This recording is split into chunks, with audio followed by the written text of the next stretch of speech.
श्रीगोंदा तालुक्यातील पिसोरेखांड येथे घडलेल्या खळबळजनक वृद्ध शेतकरी खून प्रकरणातील फरार आरोपीला स्थानिक गुन्हे शाखेच्या पथकानं अवघ्या 12 तासामध्ये अटक केली आहे. तर या जलद कारवाईमुळे पोलिसांचं सर्वत्र कौतुक होत आहे. पिसोरेखांड येथे शेताच्या बांधावर मुरुम टाकण्याच्या किरकोळ वादातून आरोपी विलास दादा गावडे वयवर्ष 55 राहणार पिसोरेखांड तालुका श्रीगोंदा यानं पोपटराव रावजी गावडे वयवर्ष 75 यांच्यावर कुऱ्हाडीनं हल्ला करून त्यांची निर्घृणपणे हत्या केली होती. तर या प्रकरणी श्रीगोंदा पोलीस ठाण्यात गुन्हा दाखल झाला होता. या घटनेनंतर आरोपी फरार झाला होता.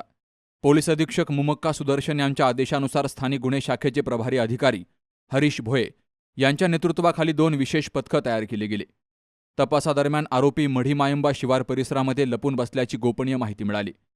तर या माहितीच्या आधारे पोलिसांनी मढीगड परिसरामध्ये गोपनीय शोध मोहीम राबवत आरोपीला शिताफीनं ताब्यात घेतलंय आणि या आरोपीला पुढील तपासासाठी श्रीगोंदा पोलिसांच्या ताब्यात दिलं गेलंय.